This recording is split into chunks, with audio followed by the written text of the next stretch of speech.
우리 앞뒤 저에 계신 분들 인사할까요? 큰 은혜 받기를 원합니다. 아멘. 오늘은 특별히 또 2층에 아가들이 2명 있고 1층에도 우리 애기가 어디 갔어요? 저기 있구나. 1층에도 애기. 우리 애기들이 굉장히 많네요. 좋습니다.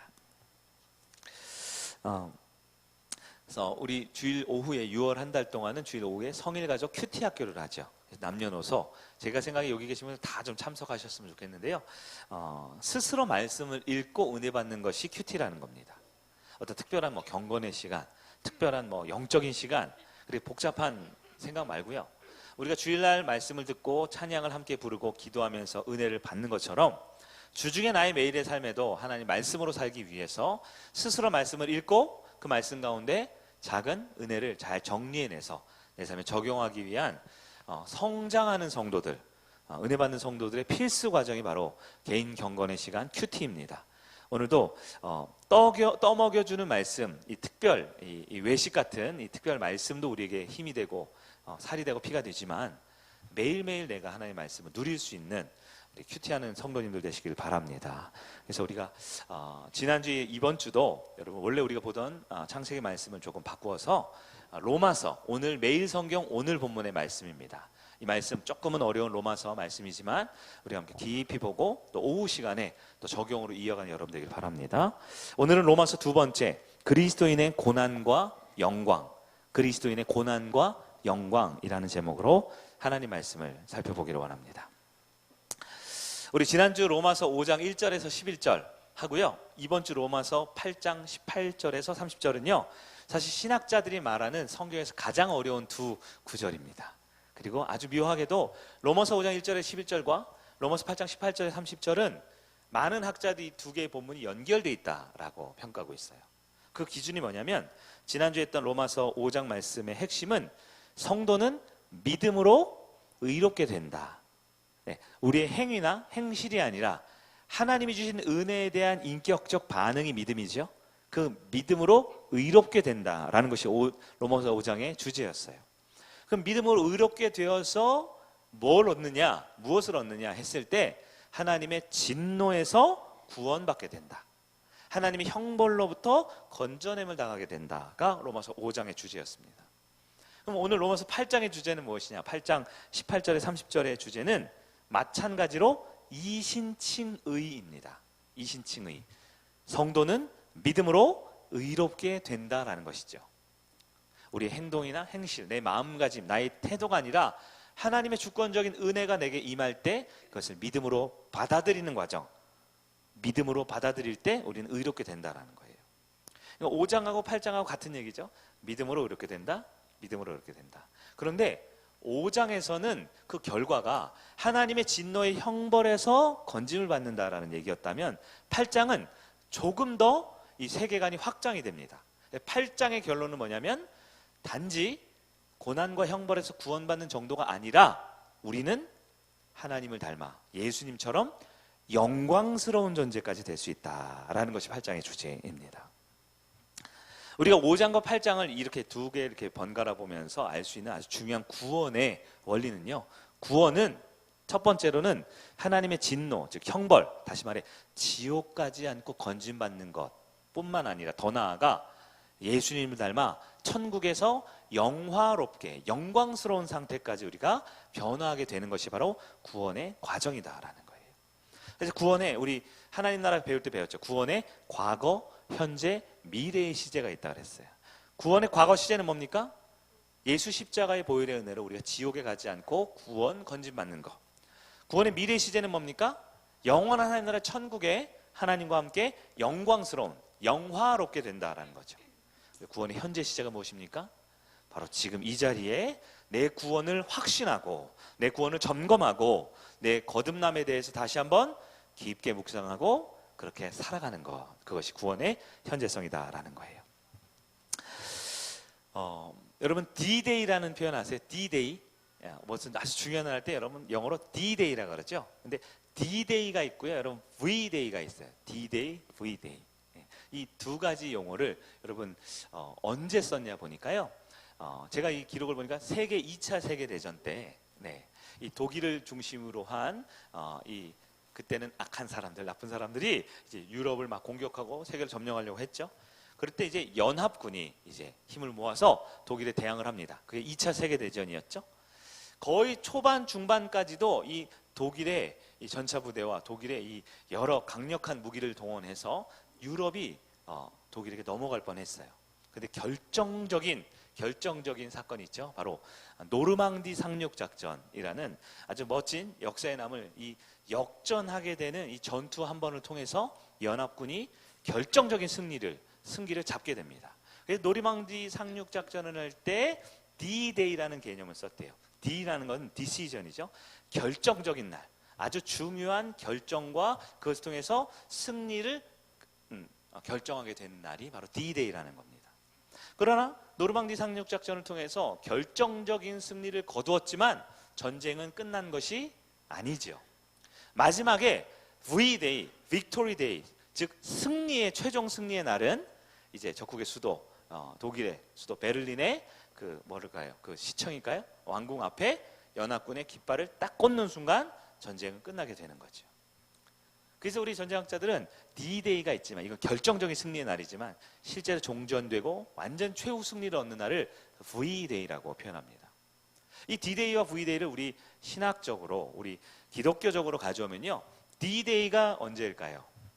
바로 예수님이 이 땅에 다시 오신 날입니다. 초림하신 날, 십자가와 부활을 통해 사망 권세 가운데 죽을 수밖에 없었던 우리를 다시 구원시켜서 하나님 나라 백성으로 살 수 있게 해주시는 그 결정적인 예수님의 사역과 성육신하신 날이 D-Day라고 할 수 있죠. 그러나 D-Day가 이미 있었지만 전쟁이 완전히 끝난 건 아니죠. V-Day가 있습니다. 최후 승리의 날이 언제입니까? 예수님이 다시 오실 재림의 날입니다. 우리 주님께서 다시 오실 그날은 이제 완전한 하나님의 나라, 더 이상 악한 세력이 발 디디지 못한 완전한 하나님 나라의 승리가 오게 될 것입니다. 이것을 조금 더 개인적으로 가져 우리 성도의 삶에 가져오면 어떨까요? 우리 성도의 삶에 D-Day는 언제입니까? 바로 내가 예수님을 나의 주님으로 영접하는 날, 구원의 확신을 갖는 날, 그리고 바로 지금 하나님 앞에 온전한 예배자로 서는 날이 D-Day가 될 것이에요. 그러나 우리에게도 V-Day가 있죠. 바로 예수님이 다시 오셔서 영원한 하나님 나라에 가서 우리 영화롭게 하는 날이 바로 영광의 날이 V-Day라고 할 수 있습니다. 자, 중요한 주제는요, 바로 영광의 날 V-Day 때 우리에게 어떤 일이 벌어지는가 한다라는 것인데요. 오늘 로마서 8장 18절부터 30절까지 우리 큐티 본문이기도 한데요. 이 오늘 보면 18절에서 30절까지는요, 시작도 영광이요, 끝도 영광이다. 그리고 중간에도 영광이 계속 나오고 있습니다. 본문을 한번 볼까요? 성경을 봅시다. 8장 18절 우리 같이 한번 보겠습니다. 시작. 생각하건대 현재의 고난은 장차 우리에게 나타날 영광과 비교할 수 없도다. 이 본문을 그냥 쭉 읽었지만 우리는 우리의 신앙 안에서 장차 나타날 영광이 무엇인지 이해하셔야 돼요. 그게 바로 V-Day, 영원한 승리의 날, 영원한 하나님 나라가 도래하고 그때 우리가 주님과 영원히 함께 살 그 영광스러운 날이 바로 오늘 본문에 나타난 영광이죠. 30절을 볼까요? 마지막에 30절 함께 읽습니다. 시작. 또 미리 정하신 그들을 부르시고 부르신 그들을 또한 의롭다 하시고 의롭다 하신 그들을 또한 영화롭게 하셨느니라. 영화롭다라는 건 영광을 우리 개인화시킬 때 영광을 영화롭다라고, 영어 표현은 똑같아요. 영광이 영화롭게 된다라는 겁니다. 결국 하나님께서 구원의 완성을 이루실 때 맨 마지막에 나타나는 것이 무엇이냐? 영화라는 거예요. 여러분 자녀의 권세 때 구원의 서정 배우시죠? 오르도 살루투스. 구원의 순서, 소명, 중생, 회개, 신앙, 칭의, 양자, 성화, 견인. 마지막은 하셔야죠. 마지막 영화죠. 소중, 회신, 칭, 양성, 견영. 다 까먹으셨네요. 조만간 다시 한번 해야겠어요. 마지막이 뭐예요? 영화입니다. 영화는 우리 예배 끝나고 영화 보러 가자가 아니고요, 우리도 예수님처럼 영광스럽게 되는 것이 우리 구원의 마지막 단계라는 거예요. 이 로마서 8장 18절에 30절은 바로 그것을 말합니다. 우리 성도가 결국은 어떻게 되냐? 예수님처럼 영광스러운 하나님의 아들, 딸로 영원한 천국에 살게 될 것을 말하고 있다라는 거예요. 그런데요, 구원의 최종적인 목표는 영화롭게 되는 거지만 우리의 삶은 어떻습니까? 우리 지금의 삶은 어떻습니까? 원래 하나님께서 아담을 맨 처음에 창조하실 때 아담은 어떤 존재였냐? 영광스러운 존재였어요. 흠도 없고 어떠한 죄도 없는 하나님의 영광을 그대로 닮은 하나님의 형상, 영광스러운 상태였어요. 아담은. 그러니 아담이 범죄함으로 어떻게 됐을까요? 영광에서 무너지고 쓰러지고 떨어지고 말았다는 것이지요. 아담의 후손으로 태어나 죄를 가질 수밖에 없게 태어난 우리의 삶은 어떻습니까? 우리의 삶은 영광이 아니라 어쩌면 고통과 고난의 현실일 수 있다는 거예요. 본문을 통해 우리가 첫 번째 살펴볼 것은 현재는 고난이지만 미래 장차에는 영광이 나타난다는 것을 본문을 통해 우리는 큰 그림으로 볼 수 있습니다. 18절에서 21절까지 내용이죠. 이 땅을 살아가는 사람 중에 고난이 없는 사람이 있을까요? 고통이 없는 사람이 있을까요? 아마 아무도 없을 거예요. 오히려 내가 제일 고난이고 내가 가장 고통이고 남들은 아무도 모르는 나만의 깊은 슬픔과 아픔이 있을 거라고 생각해요. 고난과 고통을 좀 더 자세히 보면요, 이 마음적으로 볼 수도 있고 우리 육체적으로도 볼 수 있지 않을까요? 마음에는 어떤 고난이 있습니까? 다 지금은 예쁜 옷을 입고 거룩한 모습으로 예배를 드리고 있지만 우리 마음엔 전부 다 인간이 가지고 있는 특징들이 있죠. 바로 근심, 걱정, 불안, 염려 이런 것들이 있죠. 또 괴로움, 외로움, 두려움, 답답함 이런 거 있죠. 이런 거 잘 외우시더라고요. 따라서 하도 많이 해서 그런가요? 근심, 걱정, 불안, 염려, 괴로움, 외로움, 두려움, 답답함 같은 것들이 다 있다라는 거예요. 근데 이렇게 마음적으로만 힘들고 스트레스를 받느냐? 아닙니다. 이것은 우리 육체적으로 실제적인 삶에도 나타나죠. 바로 질병에 걸리는 경우가 있고요. 또한 여러 가지 범죄에 내가 원하든 원치 않든 휘말리는 경우도 있어요. 때로는 그것이 말이든 행동이든 어떤 환경이든 폭력적인 환경 가운데 노출이 되기도 하고요. 자연재해라든가 어젯밤에도 새벽 1시 한 50분쯤 들으셨어요? 갑자기 천둥번개가 쳐가지고 이 교회가 시청시청해서 제가 깜짝 놀라 나와서 창문을 다 닫고, 그러니까 저희 앞마당에 번개가 치더라고요. 갈 뻔했어요. 제가 번개가 갈 뻔했어요. 안 갔습니다. 자연재해, 제가 원하거나 원치 않는다고 되는 게 아니죠. 제 뜻대로 안 되죠. 자연재해뿐만입니까? 결국은 우리는 다 나이 들면 늙어가게 되고요. 결국은 다 죽음에 이를 수밖에 없는 이 육체적인 죽음의 한계에 있다라는 거예요. 우리는 마음도 우리 육체도 또 원하지 않지만 우리의 환경도 끊임없는 고난과 고통의 현장 가운데 노출이 된다는 겁니다. 자, 고난 없는 사람은 없어요. 고통 없는 사람은 없어요. 그러면 일반적인 사람들이 고난을 받을 때, 고통을 받을 때 가지고 있는 반응은 무엇입니까? 많은 인류학자들이나 많은 신학자들이 평하기를 일반적으로 사람들이 고난이 올 때 나타나는 현상이 두 가지가 있대요. 두 가지. 첫 번째는 고난에 체념하고 포기합니다. 고난을 어떻게 하고 체념하고 포기해요. 그러면 이 고난에 체념하고 포기하면 이것이 원망이 되죠. 우리 한국 사람이 가지고 있는 뭐예요? 한이 되는 겁니다. 그리고 이것이 그대로 멈추는 것이 아니라 마음과 몸에 독이 되어서 불평과 불만과 원망과 이 고난을 나만 당하는 것이 아니라 나도 남에게 고난을 주는 존재가 되어버리는 거예요. 그래서 고난에 체념하고 항복하고 포기해버리면 이 고난이 그대로 우리의 삶을 무너뜨리게 만드는 거죠.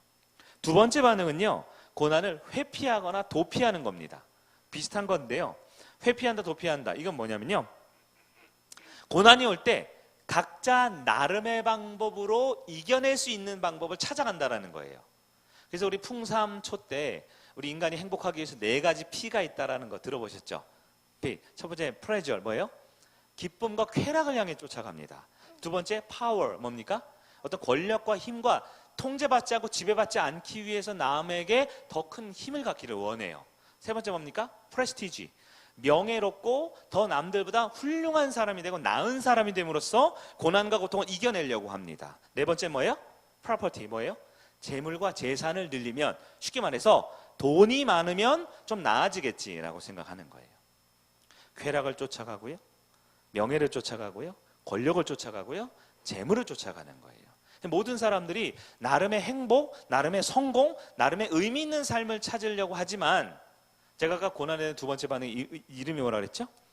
회피와 도피라고 그랬어요. 왜냐하면 이 고난이 그런 것들을 얻는다고 해서 고난이 없어지거나 사라지지 않기 때문에 그렇습니다. 인간은 고난에 대해서 참고 견디고 그냥 포기하거나 아니면 나름의 방법으로 이게 행복할 거라고 이 길을 가지만 여전히 그 고난과 고통은 인간의 삶을 발목 잡고요. 인간의 어떤 노력도 그 고난을 스스로 해결할 수가 없다라는 것을 발견하게 됩니다. 자, 우리 얘기를 할까요? 그러면 성도는 어떤가요? 성도에게는 고난이 있을까요? 없을까요? 성도에게도 고난이 똑같이 있죠. 똑같은 고난, 아픔, 상처가 옵니다. 그러나 성도는 그 고난에 대해서 체념하거나 포기하는 게 아니고요. 고난에 대해서 회피하거나 도피하지 않는 사람들을 우린 그리스도인이라고 합니다. 우리 믿음의 정체성과 우리의 인생의 정체성은 이 세상에 있는 것이 아니기 때문에 세상이 주는 마음의 고난과 육체적인 고난을 회피하거나 그것을 체념하는 방식이 아니라 우리의 원래 살던 곳, 우리의 원래 주인, 우리의 원래 삶의 방식을 우리는 알고 있기 때문에 세상과는 다른 반응을 한다라는 거죠. 구원받은 성도들은 고난이 오지만 우리는 그 고난이라는 문제에 함몰되는 인생이 아니라 그 고난 끝에 현재의 고난보다 이 모든 것을 다 합친 것보다 정말 압도적으로 아니요 비교할 수 없을 만큼 큰 영광을 소망하는 것이 우리 성도들의 삶이지요. 너무 신학적인 개념이어서 여러분 잘 안 와들지 모르겠지만 우리는 세상과 다르다는 거예요. 가치관과 삶의 방식이 다르다라는 겁니다. 어떻게 다를까요? 성경에 따르면 세상 사람들과 하나님의 자녀들, 즉 세상의 종, 즉 죄의 종과 하나님의 자녀, 의의 자녀들을 구분하고 있습니다. 우리 표를 한번 좀 봤으면 좋겠는데요. 이 화면이 잘 보이려고 여러분 조금 이렇게 표를 만들어 놓은 거 이해를 해주세요.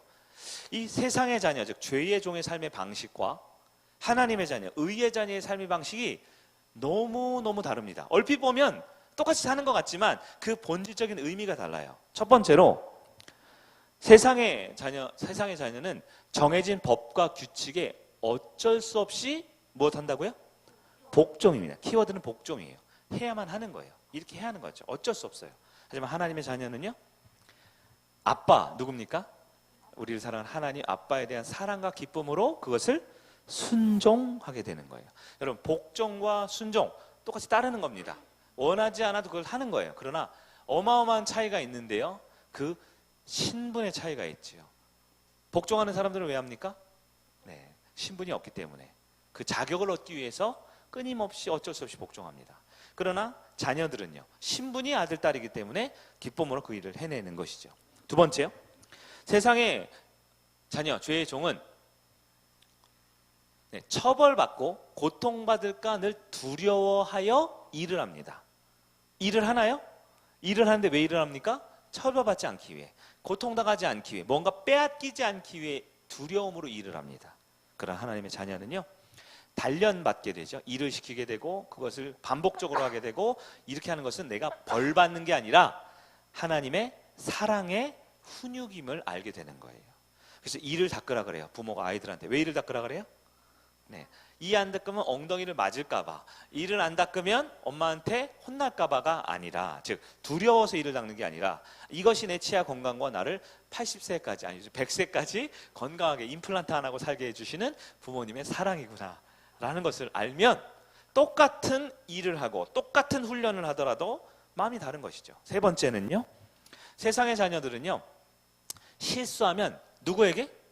주인에게 벌 받을지 모른다라는 불안감이 있습니다.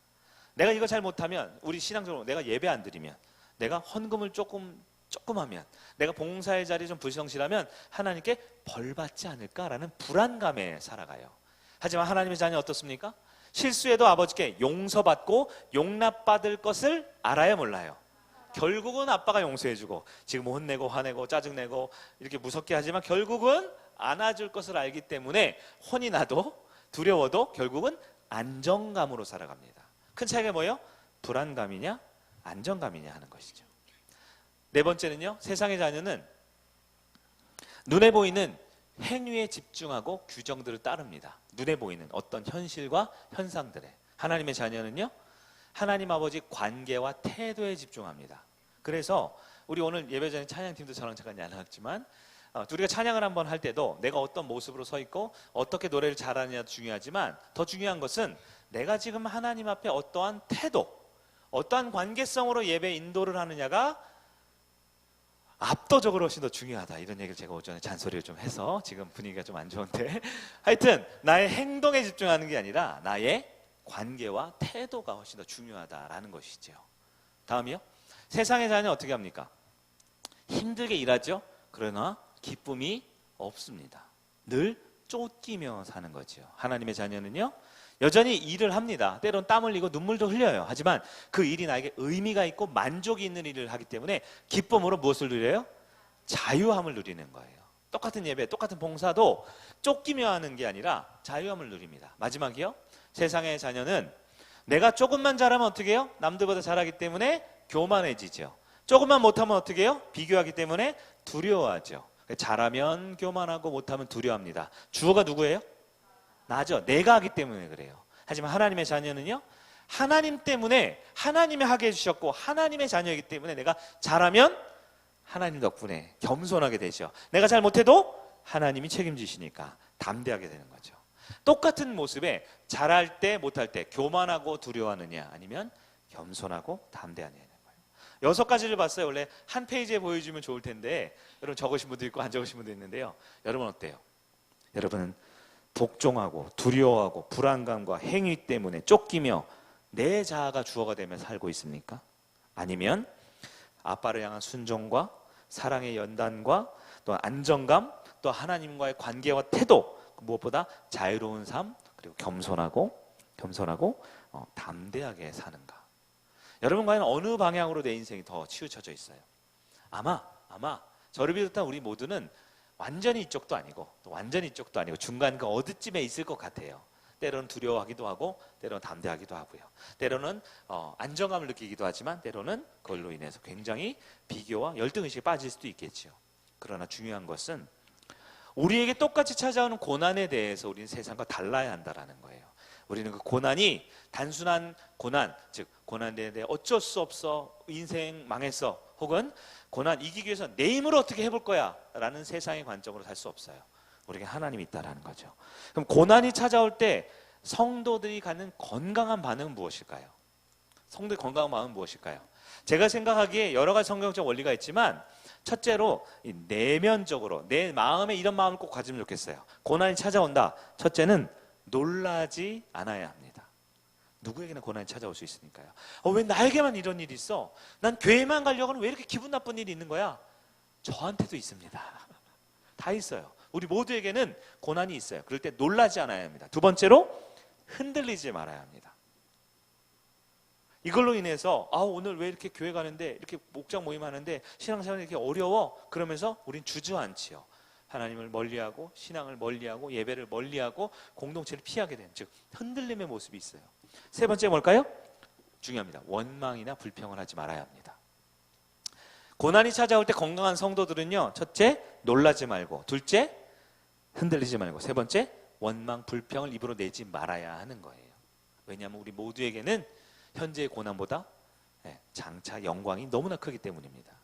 또 하나님을 바라보면서 어떤 믿음을 가져야 할까요? 고난이 찾아올 때 성도의 반응, 첫째, 하나님의 사랑을 의심하지 마세요. 하나님은 우리 모두를 구원하고 는 마음을 만큼 사랑이 크십니다. 둘째, 하나님의 능력을 의심하지 마세요.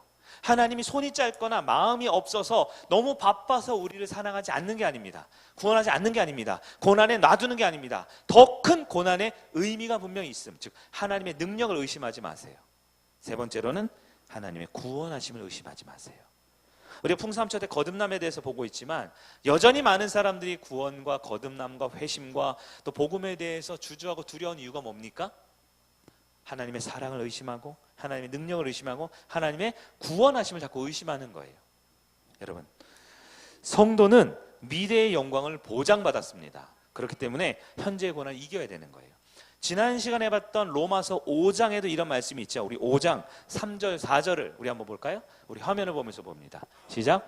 다만 이뿐 아니라 우리가 환난 중에서도 즐거워하나니 이는 환난은 인내를, 인내는 연단을, 연단은 소망을 이루는 줄 알미로다. 아멘. 여기 3절에 보면요, 환난이 올 때 우리는 뭘 한다고요? 즐거워한대요. 왜 즐거워합니까? 현재 고난은 장차의 영광과 비교할 수 없을 만큼 큰 영화롭게 되는 게 있기 때문에 그래요. 그러니까 환난이 올 때는 단계적으로 그 다음에 뭐를 해요? 인내를 하죠. 이건 참는 것도 있지만 내가 그 환경 가운데 하나님의 뜻을 알아가면서 하나님께 기도하는 삶이 인내입니다. 그럼 인내는 무엇을 낳아요? 연단이죠. 우리 매일 성경 순에 보면 이거 뭐라고 되어 있죠? 단련된 성품이라고 합니다. 인격적 성숙을 이뤄내는 것이 연단이에요. 연단은 결국 무엇을 이룹니까? 소망이 뭐예요? 장차 영광스럽게 올 축복과 구원의 은혜가 있음을 우리는 알기에 비록 똑같은 고난과 환경에도 우리는 다르게 살아야 한다라는 것입니다. 그러면 우리에게 찾아온 고난에 대해서 우리는 성경에서 과연 뭐라고 말하고 있을까요? 우리 두 번째로 미래의 영광을 향해 세 가지 탄식에 대해서 로마서 8장에 좀 어려운 구절 부분이 22절, 27절까지 내용인데요. 이 세 가지 탄식을 비교해 보면 우리가 어떠한 마음으로 고난에 대해서 대처할 걸 볼 수 있어요. 자, 여러분 고난이 오면 우리는 결국은 즐거워해야 하지만 일단 누가 나를 뺨을 한 대 때리면 어떻게 해요? 아! 이렇게 소리가 나죠. 아픔의 소리가 나죠. 그 아파하는 것. 누가 나를 미워하면 마음에 근심이 쌓이죠. 그 근심이 쌓이는 것을 오늘 본문에서는 탄식이라고 표현해요. 탄식이 뭔가요? 한숨을 쉬는 거죠. 탄식은 괴로워하는 거죠. 신음소리를 내는 거죠. 신음소리, 한숨소리, 탄식소리인데요. 성경은 이걸 세 가지로 구분하고 있어요. 탄식이라고 똑같은 탄식이 아닙니다. 네, 노래 있죠. 누군가의 한숨 맞나요? 있죠. 웃는 분들은 뭘 좀 알고 모르는 분들은 저 사람이 예전에 그러겠죠. 한숨이 똑같은 한숨이 아니에요. 제가 가끔 스트레스를 받고 힘들 때 저도 모르게 한숨을 푹 쉬거든요. 그러면 이제 제가 스트레스를 더 받아요. 목사가 한숨을 쉬면 안 되는데. 근데 이번에 제가 제주도를 갔을 때 거기 있는 어떤 목사님이 최근에 의사 선생님 진단을 받아 그 얘기를 하더라고요. 사람이 마음속에 스트레스를 받거나 힘들면 제일 좋은 게 뭐냐? 스트레스를 어떻게 해요? 독이 들어왔기 때문에 이거를 뿜어내야 된대요. 그래서 제일 좋은 건 말을 하는 거래요. 여성분들이 수다를 떨면 기분이 후련해지죠. 수다를 3시간 떨고 집에 가면서 이따 가면서 통화해 그러죠. 집에 가서 계속 통화하다가 자면서 어떻게 해요? 내일 아침에 통화해 그러죠. 수다를 떨면서 스트레스를 푸는 거예요. 그리고 그것만큼 좋은 게 뭐냐니까 노래를 부르는 거예요. 노래를 크게 부르면 마음이 활짝 열리고 행복하고 기분 좋다는 거예요. 그래서 예배 시간에 찬송 부르는 거 있죠. 하나님께 영광 돌리면서 우리는 만병의 근원인 스트레스를 해소하는 겁니다. 그러면서 또 하나를 뭘 말하냐면 그러면서 그것도 안 되면 수건을 입에 맞고 소리를 확 질러버려요. 이게 미친 사람처럼 같은데요. 이상하게도요. 그렇게 소리를 한 3번, 4번만 지르면요. 마음에 뭔가 음울해진 게 한층 이렇게 해소가 된대요. 그리고 마지막으로 팁을 하나 붙이는 게 그래도 안 되면 한숨을 쉬십시오. 그렇게 알려줬다는 거예요.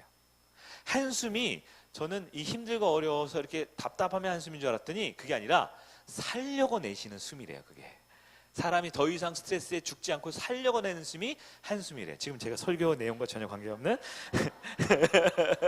한숨을 쉬는 게 중요하대요. 근데요, 이 한숨에도 종류가 있습니다.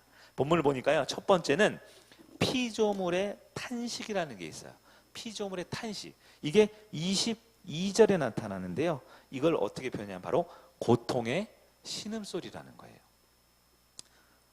타락한 인간은 고통당하게 돼 있기 때문에요.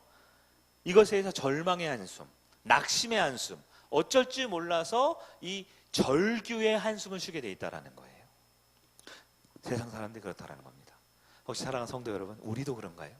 우리도 너무 힘들거나 아프거나 답이 없을 때 고통의 신음소리 낼 수 있나요?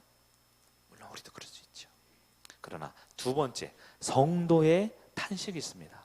로마서 8장 23절인데요. 이 성도의 탄식은 무엇이냐? 이것이 바로 인내의 한숨소리라는 것입니다. 23절을 우리 한번 읽어볼까요? 23절 시작. 그뿐 아니라 또한 우리 곧 성령의 처음 익은 열매를 받은 우리까지도 속으로 탄식하여 탄식했죠.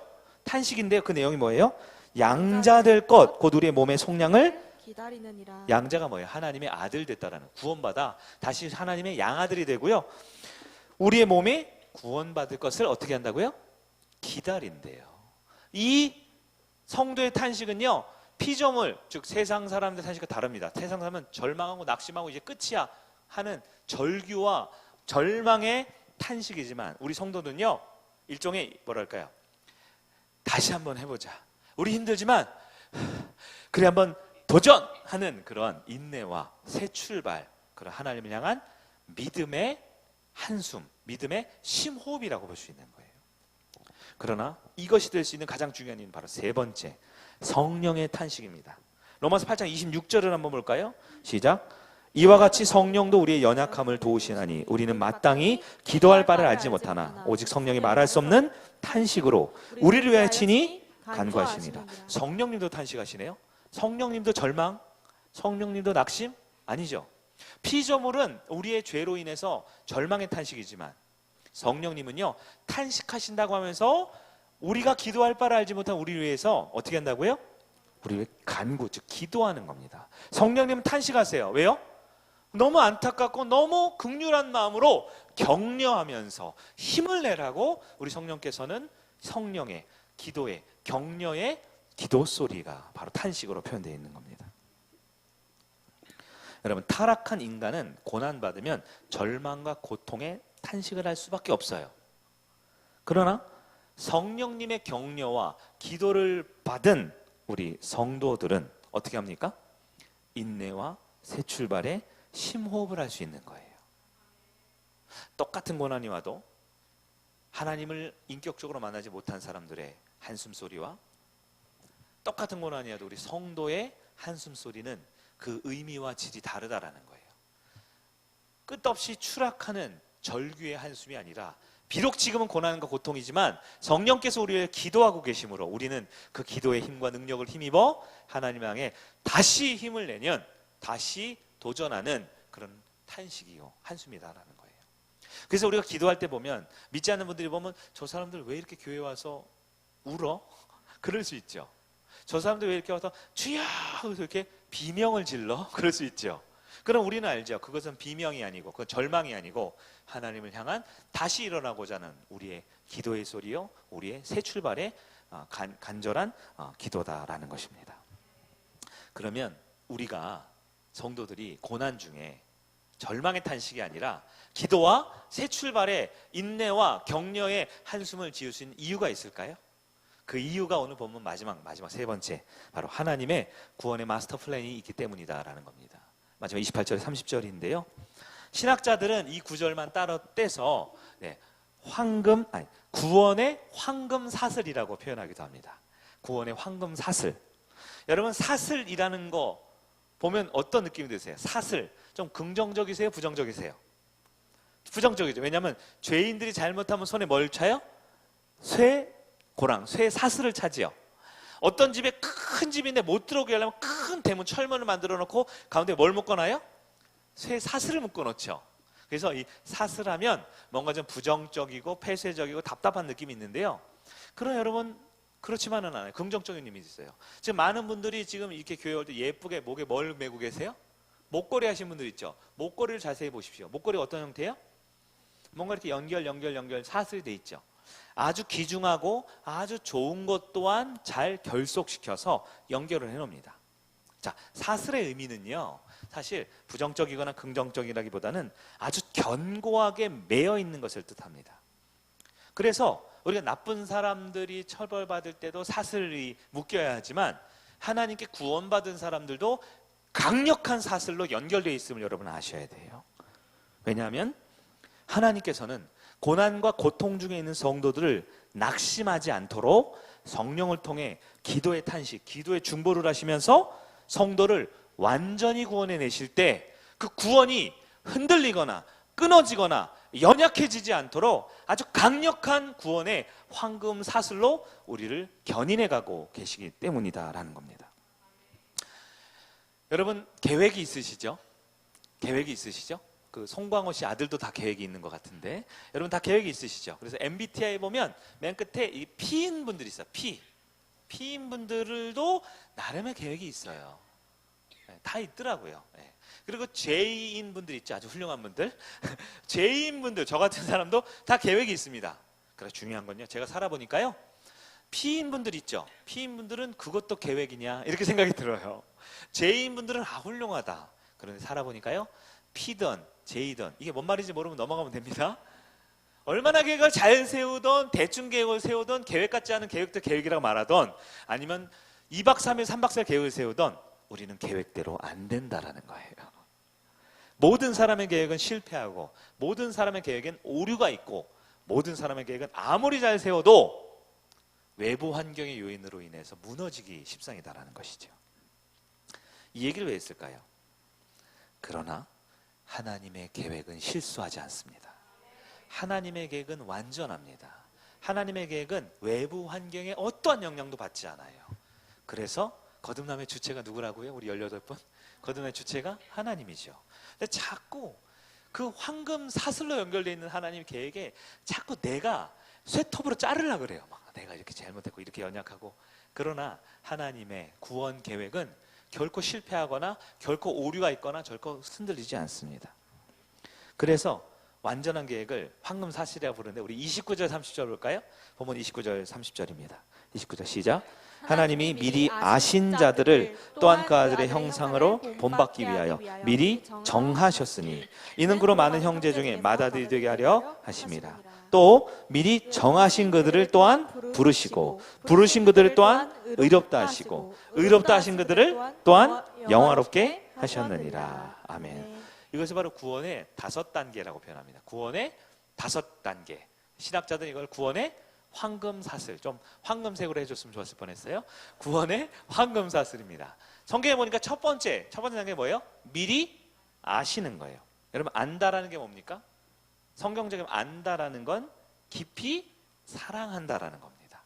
깊이 사랑하고 깊이 알아가기 때문에 미리 선택하셨다. 내 상태에 어떠함과 관계 없이. 예. 여러분, 아들 낳아보셨잖아요. 딸 낳아보셨잖아요. 그리고 한 10년, 20년 키워보시고 한 30년 키워봤으니 이럴 줄 알았으면 안 낳았을 가능성도 있죠. 이럴 줄 알았으면 생각을 다시 해볼 텐데. 우리는 모르고 낳았단 말이에요. 모르고. 그런데 우리 하나님은 아셨어요. 어떨지 다 아셨어요. 그런데도 우리처럼 이렇게 못나고 이렇게 넘어지고 이렇게 한없이 연약한데, 그럼에도 불구하고 아는데도 아는 것보다 너무나 큰 사랑 때문에 우리를 선택하고 우리를 계획하셨습니다. 두 번째는요, 미리 정하셨습니다. 미리 알기만 한 것이 아니라 하나님의 목표, 즉 하나님 나라 백성으로 가족으로 정하고 그 정한 목표를 한 번도 실수하거나 실패하거나 흔들리지 않고 이루어 가시는 게 정했다라는 거예요. 요즘 젊은 편이 나 이걸로 정했어, 나 너로 정했어, 그러죠. 나 너로 정했어. 이게 뭐예요? 난 너 좋아할 거고 네가 나 좋아할 때까지 수단과 방법을 가리지 않고 직진할 거야. 모르세요 이런 거? 정했다라는 게 뭡니까? 네, 찜했다라는 거죠. 우리 하나님의 찜은 실수도 오류도 연약함도 없는 완벽한 계획임을 믿으시기 바래요. 이렇게 정하시면 세 번째 뭐예요? 부르셨대요. 이것이 효과적 부르심이라고 말하는데요. 한 사람이 전도를 받아서 그의 마음에 회심이 일어나고 믿음이 생겨나는 과정까지도 하나님께서 주권적으로 행하셨다라는 것입니다. 네 번째는요, 의롭다 하심. 의롭다라는 기준 아시죠? 의롭다 하나님의 기준에 맞는 거죠. 예수 십자가로 죄의 전가가 이루어졌고요, 예수의 부활로 의의 전가가 이루어지므로 우리는 하나님 앞에 의롭게 됐나요? 됐죠. 왜요? 우리의 어떠한과 관계없이요, 예수의 십자가가 우리의 죄를 가져가셨고 예수의 은혜와 구원의 의로우심, 하나님의 기준을 우리에게 전가시켜 주셨어요. 그래서 우리는 의로운 사람이 되어 버렸습니다. 우린 양자, 즉 하나님의 아들이 된 거예요. 우리 풍삼초 때 배우죠. 어떤 사람이 한국 사람이 되고 싶어요. 외국 사람인데요, 중동 사람인데요, 한국 사람이 되고 싶어서 김치를 막 먹습니다. 매워. 그 김치를 마스터했어요. 모든 김치를 다 잘 먹어요. 한국 사람이 되나요? 아니죠. 어떤 사람이 한국 사람이 되려고요, 저 유럽 사람이 한국말을 유창하게 합니다. 안녕하세요 이렇게 하다가 나중에 안녕하세요 이렇게 잘 돼요. 자다가도 안녕하세요 잘 돼요. 한국말을 잘하면 한국 사람이 되나요? 아니라는 거예요. 어떤 사람 한국 문화를 잘 익힙니다. 그래서 목사님이 대도하는 유머를 할 때마다 깔깔대고 막 웃어요. 막 분위기를 안 거죠. 그러면 한국 사람이 됐나요? 아니에요. 한국 사람이 되려는 방법은 뭡니까? 한국의 국적을 취득하는 겁니다. 한국의 국적을 취득하면 돼요. 더 쉬운 방법은 뭐냐면요, 엄마 아빠가 한국 사람이면 돼요. 더 쉬운 방법은 태어나봤더니 뭐뭐 산부인과 한국 병원이면 돼요. 한국 태어나면 돼요. 그렇게 태어나면 어떻게 됩니까? 김치를 잘 못 먹어도 한국 사람, 못 먹어도 못 먹어도 한국 사람인 거예요. 네? 내가 한국말을 잘 못해요. 그래도 한국 사람이에요. 한국 문화를 몰라요. 다 웃고 있는데 왜 웃고 있지? 분위기 파악을 못하고 눈치가 없어요. 그래도 한국 사람인 거예요. 왜요? 신분이 바뀐 거죠.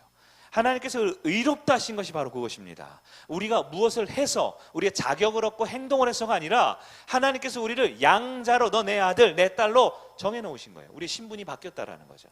마지막 5번째가 뭘까요? 영화롭게 하신 우리의 주제이죠. 결국 영광스러운 예수 그리스도의 장성한 분량까지 우리를 그렇게 되게 하신다는 거예요. 내가 영화롭게 되는 게 아니고요, 하나님의 아들이기 때문에 하나님의 아들은 결국 하나님의 아들이 됩니다. 네? 재벌집 아들은 결국 재벌 2세가 되고 재벌의 총수가 되는 거예요. 네? 피부가 까맣게 태어난 사람은 아무리 죽었다 깨어나도 하얗게 되지 않고 까맣게 되는 겁니다. 결국 우리의 존재, 즉 하나님의 자녀라는 신분의 존재가 우리를 하나님의 아들로 딸로 살게 해주시는 영광스러운 상태 된다라는 거예요. 이게 왜 구원의 황금사슬인 줄 아세요? 5가지가? 이 5가지는 미리 아시고 정하시고 부르시고 의롭다 하시고 영화롭게 하신 것이 우리의 컨디션, 우리의 어떤 생각이나 우리의 마음가짐과 우리의 태도에 전혀 영향을 받지 않고요, 아주 강력한 하나님의 거룩한 의와 기준으로 미리 하신 것과 정하신 것과 부르신 것과 영화롭게 하신 것과 의롭다 하신 것과 영화로우심이 강력하게 연결되어 있어요. 그 누구도 그 사랑에서 끊을 수 없는 것입니다. 없는 것입니다. 여러분, 성도님들이 구원이 왜 흔들립니까? 자꾸 내 행동이나 내 마음가짐이나 그것에 내 구원의 기초를 두려고 하고 있어요. 그러면 구원의 기초는 하나님의 완벽한 마스터 플랜임을 기억하시기 바랍니다. 말씀을 한번 정리해 보도록 하겠습니다. 굉장히 교리적이고 딱딱한 말씀들이 연속적으로 있었어요. 그러나 성경에서 가장 어려운 로마서, 그 중에서 가장 난해하다는 5장, 8장을 우리가 간략하게 한번 전반적으로 보면서 오직 의인은 믿음으로 말미암아 산다라는 것을, 성도가 구원받는 것은 나의 어떠함이 아니라 주님께서 주신 복음, 그 은혜에 대한 인격적이고 아주 소중한 그 반응의 리액션을 통해 하나님께 믿음으로 우리 구원을 이루게 된다라는 확신을 갖는 여러분 되길 바랍니다. 그리스도에게 고난이 찾아오나요? 그럴 때 세상 사람처럼 포기하거나 체념하면 안 됩니다. 세상 사람처럼 인간적인 방법으로 도피하고 돈이 생기고 쾌락을 얻고 뭔가 힘과 권력이 생긴다고 해서 고난에 이겨내지는 게 아니에요. 우리는 어떻게 됩니까? 우린 죄의 종이 아니라 우린 하나님의 자녀, 의의 종입니다. 고난이 올 때 놀라지 마세요. 고난이 올 때 흔들리지 마세요. 고난이 올 때 원망과 불평하지 마세요. 우리는 하나님 향해 하나님의 사랑을 의심하면 안 되고요, 하나님의 능력을 의심하면 안 되고요, 무엇보다 하나님의 구원을 의심하면 안 됩니다. 세상은 절망의 탄식을 하죠. 그러나 우리에게는 성령님의 기도의 탄식이 있어요. 강력한 기도의 은혜가 있습니다. 그래서 우리는 세상과 똑같이 좀 사업이 안 되고 건강이 무너지고 관계가 틀어졌다라고 우리도 한숨 쉴 수 있어요. 우리도 아파할 수 있어요. 우리도 아야 할 수 있지만 우리는 세상과 다릅니다. 우리는 다시 딛고 일어서서 영화로운 영광스러운 소망을 향해 나아가는 믿음의 결단을 할 수 있는 거예요. 그럴 수 있는 근거는 누구에게 있어요? 내가 아니라 하나님의 완벽한 구원의 마스터 플랜, 구원의 황금 사슬로 우리를 미리 아신 주님이 우리를 정하시고 우리를 효과적으로 부르시고 우리를 의롭다 하시고 우리를 영광스러울 때까지 우리를 인도하실 하나님의 주권적인 은혜를 신뢰하는 여러분 되기를 바랍니다. 우리 역할은 뭘까요? 여전히 주님을 바라보고 믿음을 정리하는 겁니다. 우리 믿음을 고백하는 것이고요, 우리 삶으로 그렇게 살아내는 것이고요, 가장 중요한 공동체 안에 소속됨으로 우리의 믿음을 서로 간증하고 확인하고 그걸 확신 있게 믿음을 갖는 것입니다. 단지 진노의 상태, 지옥에서 벗어나는 게 아니라 하나님과 함께 영광스러운 그 나라, 이 자리에 있는 우리 모든 성인 가족들 단 한 번도 빠짐없이 영광스러운 나라에 갈 것을 소망하며 오늘도 고난과 절망이 오더라도 절망의 탄식이 아니라 격려와 기도와 또한 다시 일어설 수 있는 믿음의 찬송으로 승리하는 저와 여러분들의 주의 이름 축복합니다. 아멘.